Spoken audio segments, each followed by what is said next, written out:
نستعينه ونستغفره ونعوذ بالله من شرور أنفسنا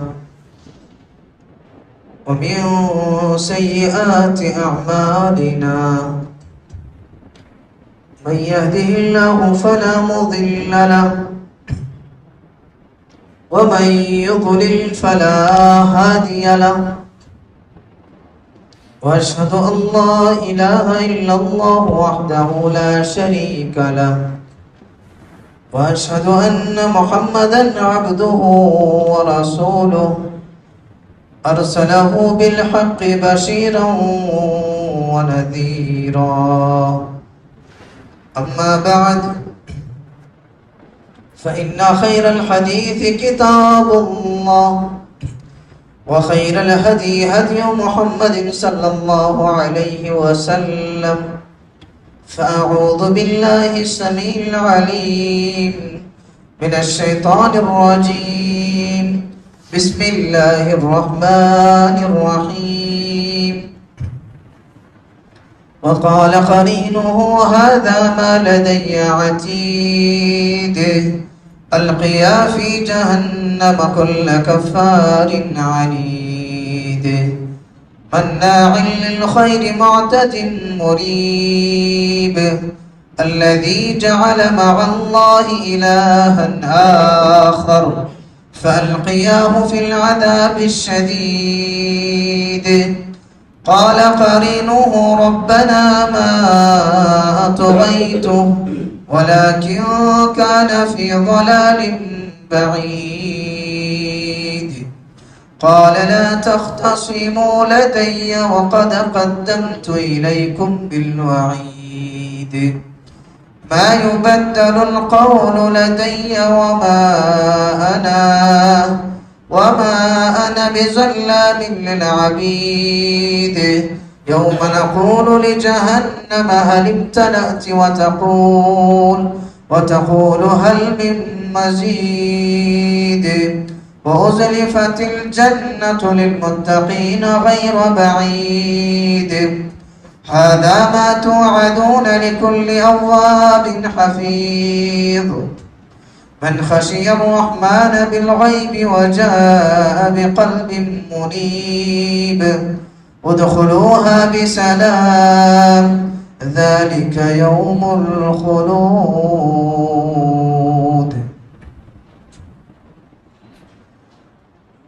وقال الله سبحانه وتعالى في كلامه المجيد: قل هل ننبئكم بالأخسرين أعمالا الذين ضل سعيهم في الحياة الدنيا وهم يحسبون أنهم يحسنون صنعا. ہر قسم کی تعریف اللہ رب العالمین کے لیے لائق و زیبا ہے۔ درود و سلام کا نزول ہو تمام انبیاء کرام پر، خصوصیت کے ساتھ میرے اور آپ کے نبی آخر الزماں محمد مصطفیٰ صلی اللہ علیہ وسلم پر۔ محترم سامعین اکرام، آج خطبہ جمعہ میں میرا جو عنوان ہے وہ یہ کہ گناہوں کے نقصانات۔ انسان جب گناہ کرتا ہے تو اس کے کیا کیا اثرات اس کی زندگی پر مرتب ہوتے ہیں، کن نقصانات کا اسے سامنا کرنا پڑتا ہے۔ محترم حاضرین، انسانوں میں اچھائیاں بھی پائے جاتے ہیں، برائیاں بھی پائی جاتی ہیں۔ ایک انسان میں اچھے اوصاف بھی ہوتے ہیں، وہیں پر برے اوصاف بھی پائے جاتے ہیں۔ یہ سچ ہے کہ اچھے اوصاف انسان کو بااخلاق بناتے ہیں، شکر گزار بناتے ہیں، صبر والا بناتے ہیں، اللہ رب العالمین کا برگزیدہ بندے بناتے ہیں۔ وہیں پر جو برے اخلاق ہیں، جو گناہ ہیں، برے اوصاف، یہ انسان کو بد اخلاق بناتے ہیں، بد کردار بناتے ہیں، اور ناشکرا رب العالمین کا نافرمان بنا دیتے ہیں۔ محترم حاضرین، مختصر وقت میں آپ کے سامنے گناہوں کے کچھ نقصانات، جو اہم نقصانات ہیں، ان کا تذکرہ میں آپ کے سامنے کروں گا۔ سب سے پہلا نقصان یہ ہے کہ انسان جب گناہوں کا مرتکب بنتا ہے، گناہ پر گناہ کرتے چلا جاتا ہے، تو گناہ کی وجہ سے انسان کے اندر سے خیر اور شر کی تمیز ختم ہو جاتی ہے۔ خیر اور شر کے درمیان تمیز کرنا ختم ہو جاتا ہے۔ صحیح کیا ہے، غلط کیا ہے، دونوں کے درمیان فرق کرنا اس کے لیے مشکل ہو جاتا ہے۔ حلال کیا ہے، حرام کیا ہے، یہ تمیز وہ نہیں کرتا۔ سنن ابن ماجہ کی روایت ہے، ابو ہریرہ رضی اللہ تعالی عنہ راوی حدیث ہے، فرماتے ہیں کہ پیارے نبی صلی اللہ علیہ وسلم نے فرمایا کہ جب ایک انسان گناہ کا کام کرتا ہے، گناہ کرنے کے بعد توبہ نہیں کرتا، تو اس گناہ کی وجہ سے وہ اور گناہ کے کام میں چلا جاتا ہے۔ گناہ کرنے کے بعد توبہ کرتا ہے تو اللہ تعالیٰ اسے معاف کر دیتا ہے، اور انسان جب گناہ کا کام کرتا ہے تو اس کے دل پر ایک سیاہ نقطہ، کالا نقطہ پڑ جاتا ہے۔ توبہ کرتا ہے تو وہ نقطہ اللہ تعالیٰ مٹا دیتا ہے، وہ نقطہ ختم ہو جاتا ہے۔ لیکن وہ گناہ کرنے کے بعد توبہ کے بجائے اور گناہ کرتا ہے اور غلط کام کرتا ہے تو اور ایک نقطہ اس کے دل میں بڑھ جاتا ہے، یہاں تک کہ جب انسان توبہ کو چھوڑ کر کے گناہ پر گناہ کرتے جاتا ہے تو دل کی سیاہی بڑھتی چلی جاتی ہے، یہاں تک کہ پورا دل کالا ہو جاتا ہے، سیاہ ہو جاتا ہے، زنگ آلود ہو جاتا ہے۔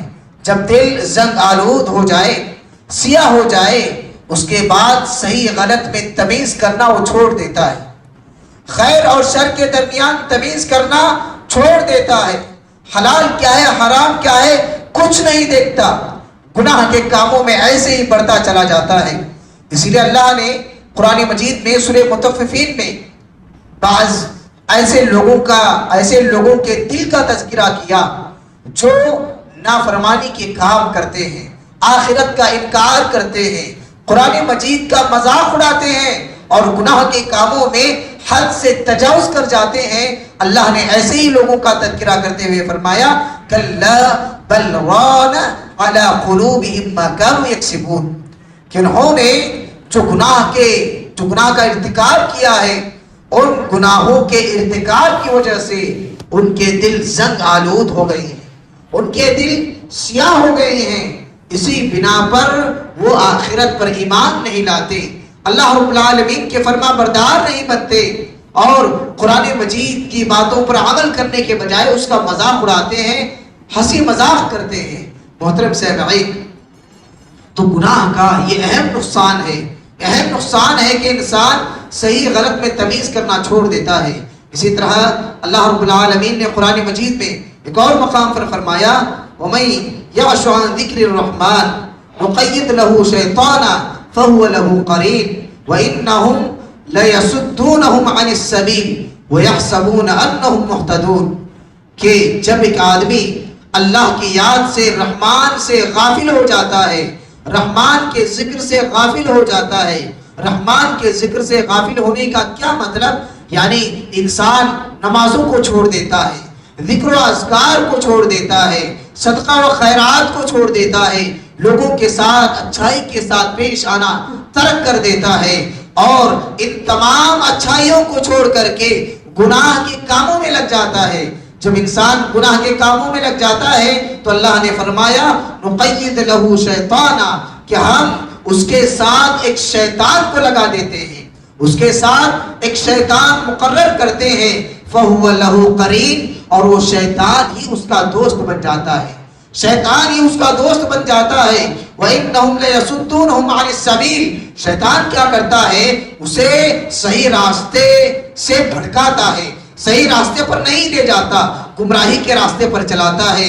وَيَحْسَبُونَ أَنَّهُمْ مُهْتَدُونَ، اور جو گناہ کا کام کر رہا ہے، غلط راستے پر چل رہا ہے، وہ یہ سمجھتا ہے کہ وہ صحیح راستے پر چل رہا ہے۔ گمراہی کے کام جو کر رہا ہے وہ سمجھتا ہے کہ وہ ہدایت پر ہے، صحیح کام کر رہا ہے۔ محترم سامعین، جب گناہوں میں انسان حد سے آگے بڑھ جاتا ہے، شیطان اسے اس قدر اندھا بنا دیتا ہے، ہدایت کیا ہے، گمراہی کیا ہے وہ پہچانتا نہیں، یہ سمجھ اس سے ختم ہو جاتی ہے، خیر کیا ہے شر کیا ہے وہ سمجھتا نہیں، یہ سمجھ اللہ تعالیٰ چھین لیتا ہے۔ حاضرین، اسی طرح اللہ نے ایک اور جگہ قرآن مجید میں فرمایا، قل هل ننبئكم بالاخسرین اعمالا الذین ضل سعیهم فی الحیاۃ الدنیا وهم یحسبون انهم یحسنون صنعا۔ اللہ نے اللہ کے نبی صلی اللہ علیہ وسلم سے کہا، اے اللہ کے نبی صلی اللہ علیہ وسلم آپ کہہ دیں، اب لوگوں سے کہہ دیں، کیا میں ایسے اعمال کے بارے میں نہ بتاؤں، ان اعمال کے بارے میں، یعنی ایسے اعمال جو ایک آدمی کرے گا، ایک آدمی بہت سارے اعمال کرے گا لیکن اعمال کرنے کے باوجود بھی خسارے میں رہے گا۔ الذین ضل سعیهم فی الحیاۃ الدنیا، دنیا کی تمام تر کوششیں بیکار چلی جائیں گی، دنیا کی تمام تر محنتیں رائگاں چلی جائیں گی۔ وهم یحسبون انهم یحسنون صنعا، اور یہ آدمی اس گمان میں ہوگا کہ وہ اچھائیاں کر رہا ہے، وہ خیر کے کام کر رہا ہے، یعنی اچھائیاں سمجھ کر کے وہ گناہ کا کام کر رہا ہوگا، ہدایت سمجھ کر کے وہ گمراہی کا کام کر رہا ہوگا۔ آخرت میں ڈھیروں اعمال لے کر آئے گا، پھر بھی خسارے میں رہے گا، گھاٹے میں رہے گا۔ تو محترم سامعین، گناہ کا یہ سب سے بڑا نقصان ہے کہ انسان ہدایت کیا ہے، گمراہی کیا ہے، فرق کرنا چھوڑ دیتا ہے۔ آپ دنیا میں غور کریں، آپ دنیا میں ہمارے معاشرے پر نظر ڈالیں، کئی ایسی برائیاں، کئی ایسے گناہ ہیں جنہیں لوگ نیکیاں سمجھ کر کرتے ہیں، شرک کے کاموں کو توحید کا نام دیتے ہیں۔ سجدہ کرنا اللہ کا حق ہے، اللہ ہی کے سامنے سجدہ ہوگا، لیکن آج کچھ گمراہ لوگ، ظالم لوگ ایسے بھی ہیں جو اپنے سامنے لوگوں کو سجدہ کرواتے ہیں، اپنے پیروں پر لوگوں کو ماتھا ٹیکنے پر مجبور کرتے ہیں۔ کئی ایسے لوگ ہیں جو سجدہ کرنا اللہ کا حق ہے لیکن قبروں کے سامنے جا کر کے سجدہ کرتے ہیں۔ یہ وہ گناہ ہے جسے لوگ نیکی سمجھتے ہیں، نیکی کے نام پر گناہ کے کام کرتے ہیں۔ کئی بدعات و خرافات ایسے ہیں، کئی بدعتیں ایسی ہیں جنہیں لوگ بدعت نہیں سمجھتے، خرافات نہیں سمجھتے، نیکیاں سمجھ کر کے انجام دیتے ہیں۔ محترم حاضرین، یاد رکھیں، نیکی وہی ہے جو اللہ نے بتایا، جس کا تذکرہ اللہ نے قرآن میں کیا، جو پیارے نبی صلی اللہ علیہ وسلم نے بتایا، جو صحابہ نے بتایا، جو سلف کے اقوال سے ثابت ہے، وہی نیکی ہے۔ جو قرآن میں ثابت نہیں، نہ نبی نے کہا، نہ صحابہ نے کچھ کہا، نہ اقوال سلف سے ہمیں اس کا ثبوت ملتا ہے، تو ایسا کام کبھی نیک کام نہیں ہو سکتا۔ اسی لیے کسی نے کہا، نہ فرمان حق نہ حکم پیغمبر نہ قول صحابہ نہ اجماع امت، نہ فرمان حق نہ حکم پیغمبر نہ قول صحابہ نہ اجماع امت، کرے ہم مددگار دینی سمجھ کر، وہ بدعت نہیں ہے تو پھر اور کیا ہے۔ محترم حاضرین، ہمیں بڑے بڑے جو گناہ ہیں ان گناہوں سے بچنا چاہیے، ان گناہوں سے دور رہنا چاہیے۔ جب انسان گناہوں کا مرتکب بن جاتا ہے، گناہوں کے دلدل میں پھنس جاتا ہے، صحیح غلط میں تمیز کرنا بھی چھوڑ دیتا ہے، تو یہ گناہ کا سب سے پہلا بڑا نقصان ہے۔ اسی طرح انسان جب گناہ کے کام کرتا ہے تو اللہ کی نعمتوں سے محروم ہونے لگتا ہے، یعنی اللہ تعالیٰ گناہ کی وجہ سے جو نعمتیں اسے دیا ہے، نعمتوں کو اللہ تعالیٰ چھین لیتا ہے، نعمتیں اس سے چھن جاتی ہیں۔ جیسا کہ سنن ابن ماجہ کی روایت ہے، نبی کریم صلی اللہ علیہ وسلم نے فرمایا، لا يزيد في العمر الا البر ولا يرد القدر الا الدعاء وان الرجل ليحرم الرزق بالذنب يصيبه۔ سنن ابن ماجہ کی روایت ہے، اللہ کے نبی صلی اللہ علیہ وسلم نے فرمایا کہ عمر میں زیادتی نیکی ہی کر سکتی ہے، عمر میں زیادتی کرنا یہ ناممکن ہے سوائے نیکی کے۔ اسی طرح تقدیر کو بدلنے والی کوئی چیز نہیں سوائے دعا کی. اور حدیث کا جو آخری ٹکڑا ہے، اللہ کے نبی صلی اللہ علیہ وسلم نے فرمایا کہ آدمی رزق سے محروم کر دیا جاتا ہے گناہوں کے ارتکاب کی وجہ سے. انسان جب گناہوں کا مرتکب بن جاتا ہے، گناہوں کے دلدل میں پھنس جاتا ہے، تو گناہوں کے ارتکاب کی وجہ سے وہ رزق سے محروم کر دیا جاتا ہے. جو رزق اسے ملنے والا ہے وہ رزق اسے حاصل نہیں ہوتا. محترم حاضرین، آپ کے ذہن میں یہ سوال پیدا ہو سکتا ہے، آج بعض افراد دنیا میں ایسے ہیں جن کا ہر لمحہ گناہوں میں گزرتا ہے، ہر لمحہ عیاشی میں گزرتا ہے، جن کی راتیں بڑی رنگین ہوا کرتی ہیں، دن عیش و آرام کا گہوارہ ہوا کرتا ہے، اس کے باوجود ان کا ہر لمحہ گناہوں میں گزرتا ہے.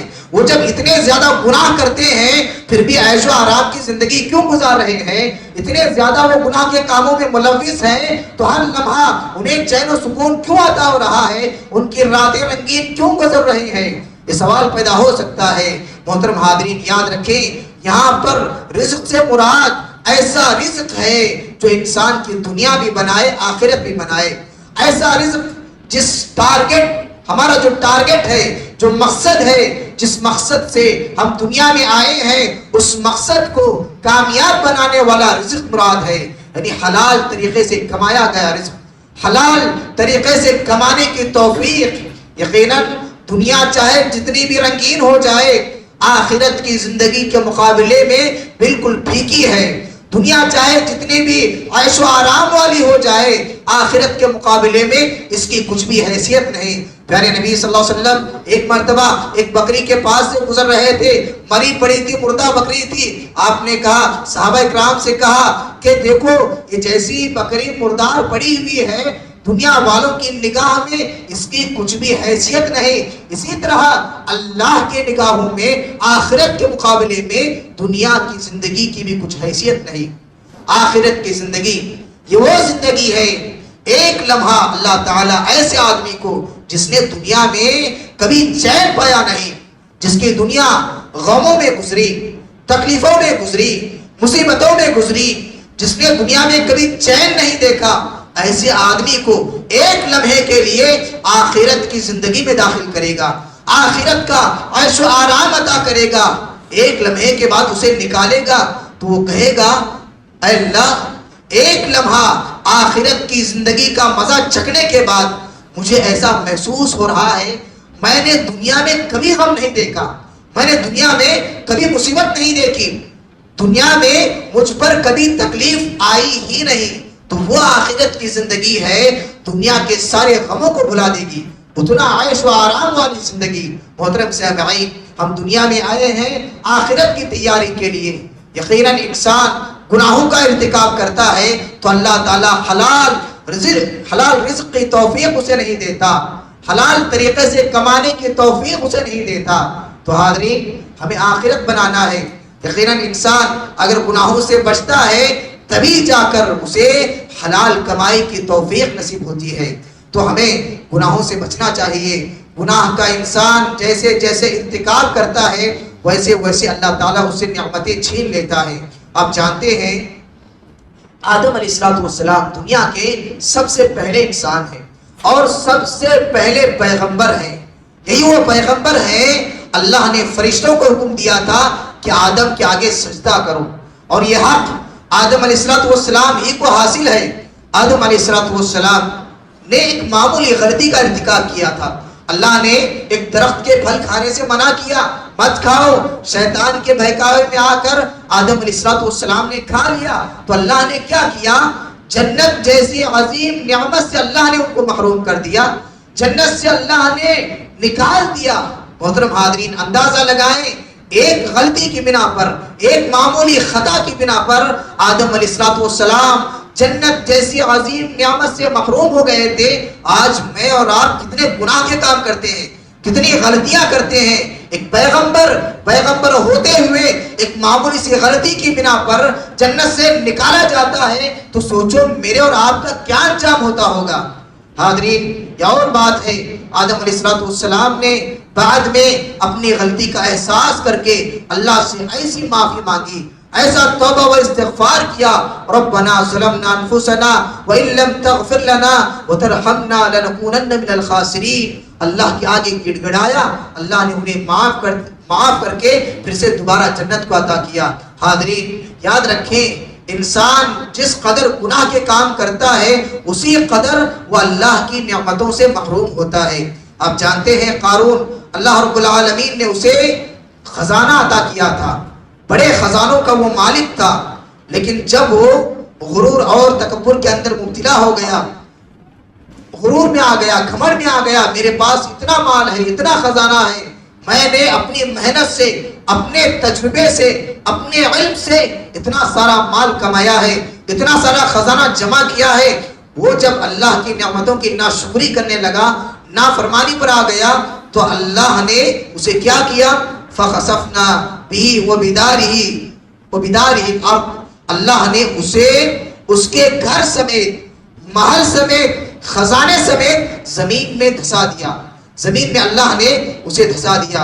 اسی طرح آج ہم بہت ساری خبریں سنتے ہیں کہ فلاں کے گھر میں فلاں حادثہ ہو گیا، فلاں آدمی کا ایکسیڈنٹ ہو گیا، فلاں آدمی ہلاک و برباد ہو گیا، فلاں آدمی ایک بھیانک مرض میں، بیماری میں مبتلا ہو گیا، فلاں کے کاروبار میں، بزنس میں نقصان ہو گیا۔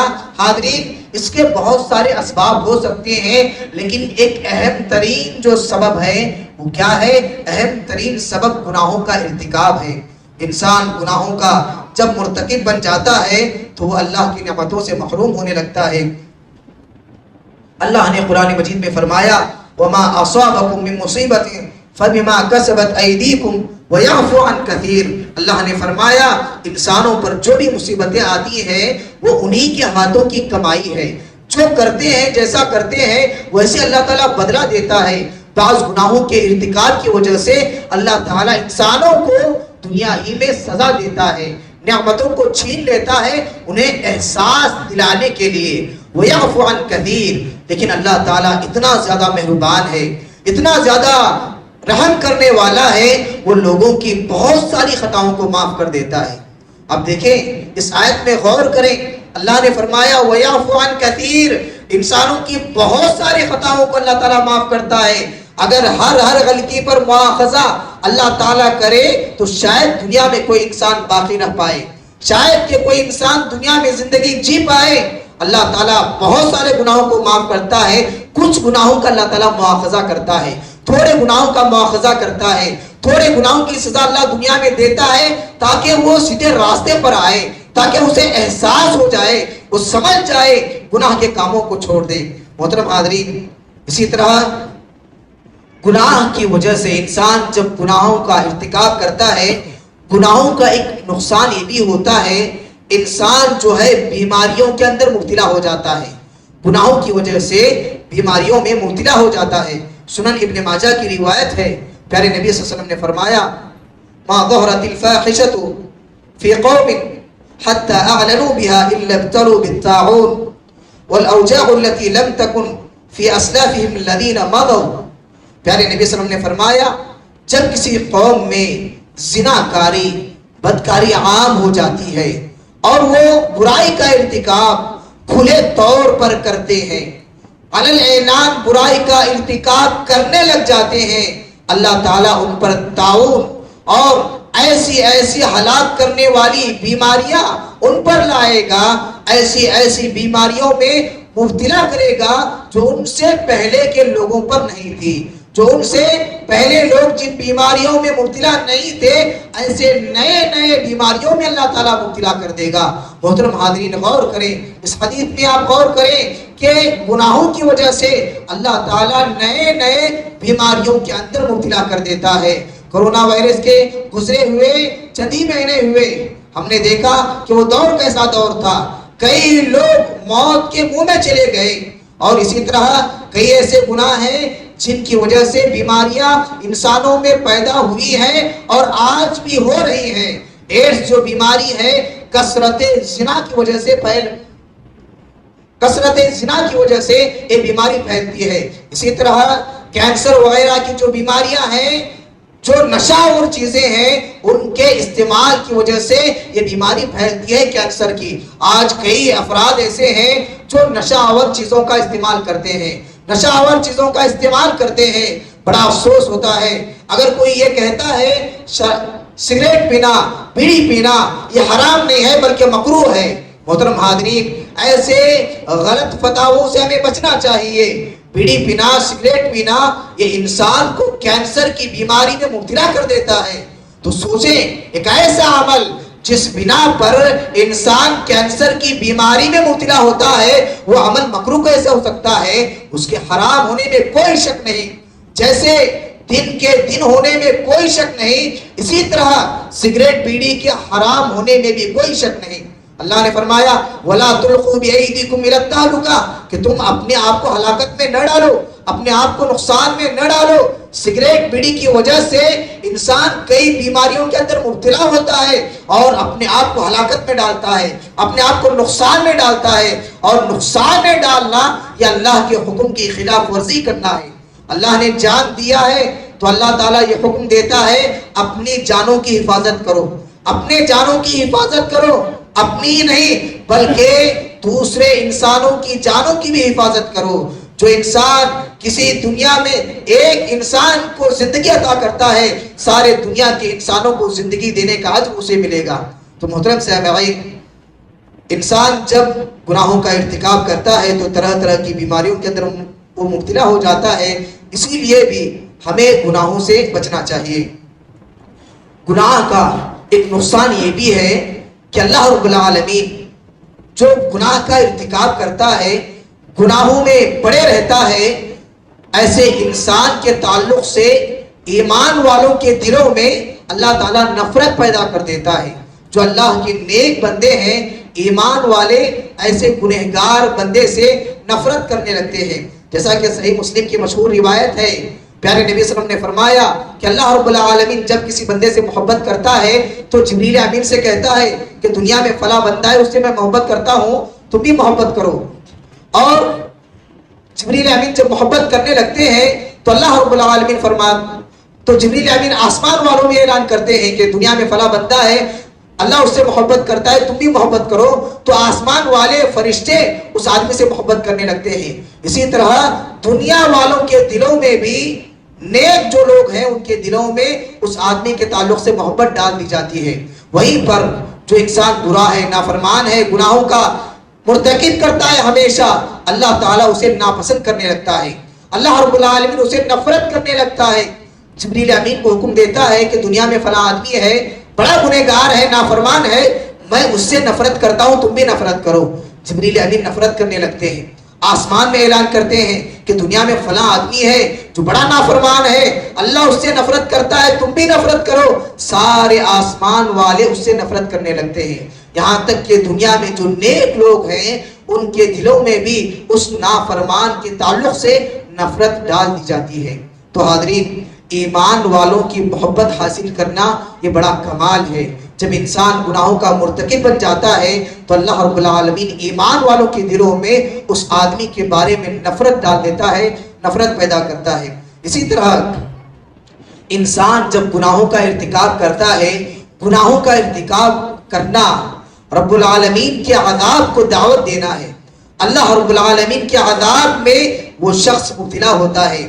آپ بنی اسرائیل کے بارے میں آپ نے سنا پڑھا ہوگا کہ بنی اسرائیل جب فرعون کے ظلم اور اس کے قوم سے نجات پا کر کے ایک صحرا بیاباں میں پہنچے، وہاں پر ان کے لیے رہنے کے لیے نہ گھر تھا نہ کھانے کے لیے کچھ تھا۔ اللہ رب العالمین نے ان کی مدد کی، بادلوں کے ذریعے سے ان پر سایہ کیا اور من و سلوہ اللہ نے اتارا۔ اس کے ذریعے سے اللہ نے ان کے لیے غذا کا انتظام کیا، ان کے لیے کھانے کا انتظام اللہ نے کیا۔ لیکن یہ لوگ اللہ کی نعمتوں کا استعمال کر کے نافرمانی کرنے لگے، گناہوں میں حد سے آگے نکلنے لگے۔ جب یہ لوگ گناہوں میں حد سے آگے نکل گئے تو اللہ رب العالمین نے کیا کیا؟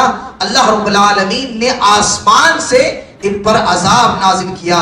فبدل الذين ظلموا قولا غير الذي قيل لهم فانزلنا على الذين ظلموا رجزا من السماء بما كانوا يفسقون. اس کے بعد وہ 40 سال تک جنگلوں میں بھٹکتے رہے. 40 سال تک جنگلوں میں بھٹکتے رہے. تو سوچیں انسان جب گناہ کا کام کرتا ہے تو ایک تو اللہ کی نعمتوں سے محروم ہوتا ہے. اللہ کی نعمتوں سے محروم ہونے کے ساتھ ساتھ اللہ کے عذاب کا بھی وہ شکار ہوتا ہے. اللہ کے عذاب میں بھی وہ مبتلا ہوتا ہے.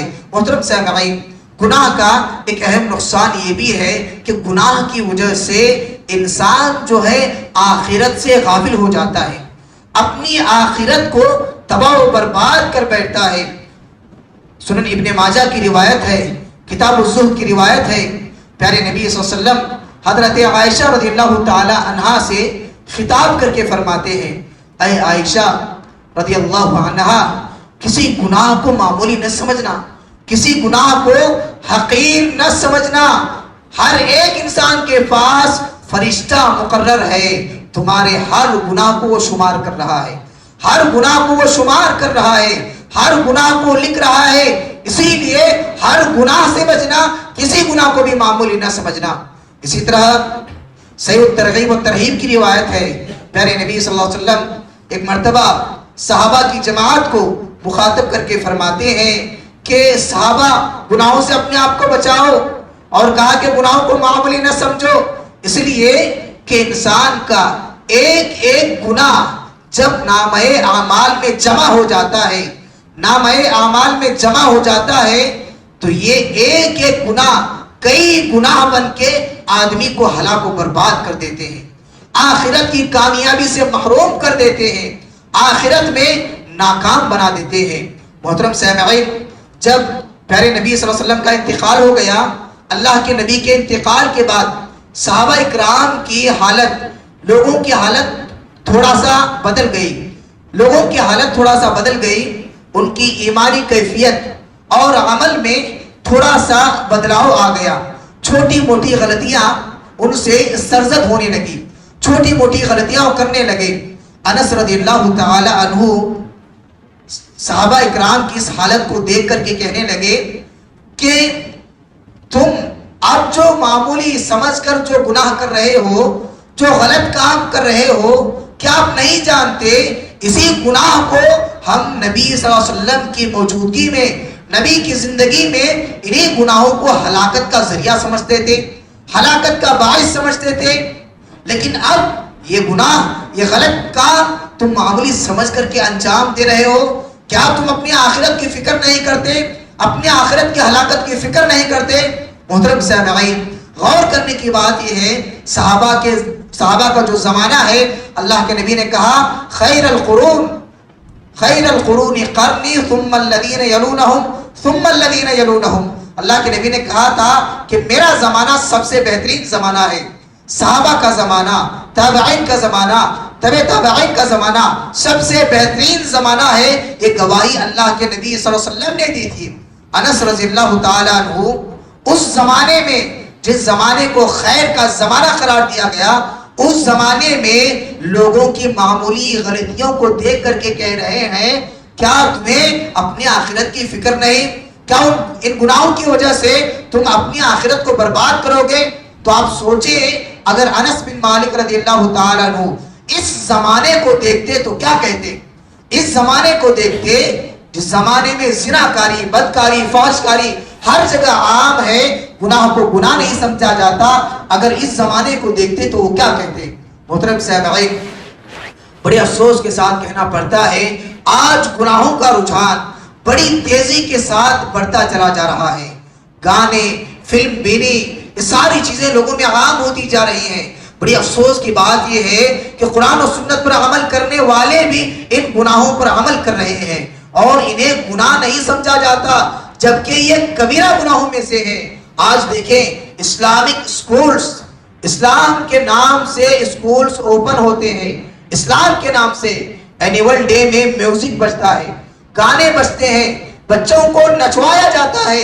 یہ سارے کام اسلام کے نام پر ہوتے ہیں. محترم سامعین، یہ سارے بڑے گناہ ہیں، کبیرہ گناہ ہیں. اسلام کے نام پر اسکول کھول کر کے مسلمان بچوں کو بگاڑنے میں اہم کردار ادا کرتے ہیں. حاضرین ہمیں گناہ کو گناہ سمجھنا چاہیے، اسی لیے اللہ نے قرآن مجید میں فرمایا ذرا برابر نیکی ہے اسے حقیر نہ سمجھو، ذرا برابر گناہ ہے۔ ذرہ کسے کہتے ہیں؟ سورج جب صبح سویرے آتا ہے تو کھڑکیوں میں اس کی جو شعاعیں ہوتی ہیں، باریک معمولی سی جو ذرات ہوتے ہیں، وہ ایک ذرہ ہے۔ اللہ نے کہا گناہ کو حقیر نہ سمجھو، ذرہ برابر بھی گناہ ہے اسے بھی حقیر نہ سمجھو، وہ ذرہ برابر گناہ بھی تمہاری ہلاکت کا باعث بن سکتا ہے۔ آج گناہ کو گناہ نہیں سمجھا جا رہا ہے، اگر کوئی یہ کہتا ہے کہ یہ چیز گناہ ہے تو اسی کے خلاف لوگ ہو جاتے ہیں محترم حاضرین۔ لیکن نبی صلی اللہ علیہ وسلم کا فرمان ہے ایک جماعت ہمیشہ حق پر رہے گی، غلط کو غلط کہے گی، صحیح کو صحیح کہے گی۔ الحمدللہ اللہ رب العالمین نے آج بھی ایسے اہل علم کو زندہ رکھا ہے جو حق کو نڈر ہو کر حق کہتے ہیں، غلط کو غلط کہتے ہیں۔ محترم حاضرین ہمیں جو صحیح ہے اس کو صحیح سمجھنا چاہیے، جو غلط ہے اسے غلط سمجھنا چاہیے، اور کسی بھی گناہ کو حقیر نہیں سمجھنا چاہیے۔ ہر گناہ سے، ہر خطا سے اپنے آپ کو بچانا چاہیے۔ اللہ رب العالمین سے دعا کریں اللہ سبحانہ و تعالی ہم مسلمانوں میں سے ہر ایک کو گناہوں سے بچنے کی اللہ توفیق عطا فرمائے۔ اللہ رب العالمین ہم مسلمانوں کی جو بھی پریشانیاں ہیں اللہ تعالی ہر مسلمان کی پریشانی کو دور کرے۔ اللہ رب العالمین دنیا میں جہاں بھی جو بھی مسلمان پریشان ہیں اللہ تعالیٰ ان کی پریشانی کو دور کرے۔ خاص طور پر اللہ تعالیٰ ہمارے فلسطینی مسلمانوں کی حفاظت فرمائے۔ اللہ رب العالمین ان کی عورتوں کی اور بچوں کی اللہ تعالیٰ حفاظت فرمائے۔ اللہ تعالیٰ انہیں چین و سکون عطا کرے۔ اللہ رب العالمین ہر بیماری سے اللہ تعالیٰ انہیں بچائے۔ جو بھی بیمار ہیں اللہ تعالیٰ شفا یابی عطا فرمائے۔ اللہ رب العالمین جو بھی مشکلات میں ہیں اللہ تعالیٰ ان کے لیے آسانی فراہم کرے۔ آمین تقبل یا رب العالمین وآخر دعوانا ان الحمد للہ رب العالمین۔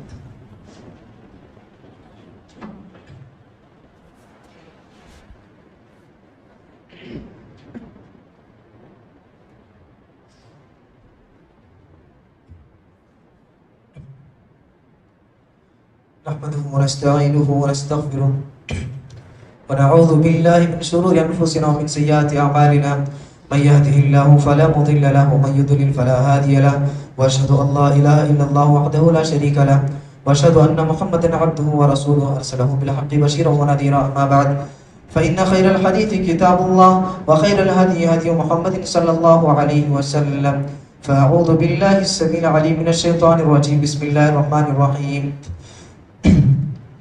إن الله وملائكته يصلون على النبي يا أيها الذين آمنوا صلوا عليه وسلموا تسليما اللهم صل على محمد وعلى آل محمد كما صليت على إبراهيم وعلى آل إبراهيم إنك حميد مجيد اللهم بارك على محمد وعلى آل محمد كما باركت على إبراهيم وعلى آل إبراهيم إنك حميد مجيد عباد الله رحمني ورحمكم الله إن الله يأمر بالعدل والإحسان وإيتاء ذي القربى وينهى عن الفحشاء والمنكر والبغي يعظكم لعلكم تذكرون وذكروا الله يذكركم ودعوه يستجب لكم ولذكر الله تعالى وأولى وأجل وأتم وأكبر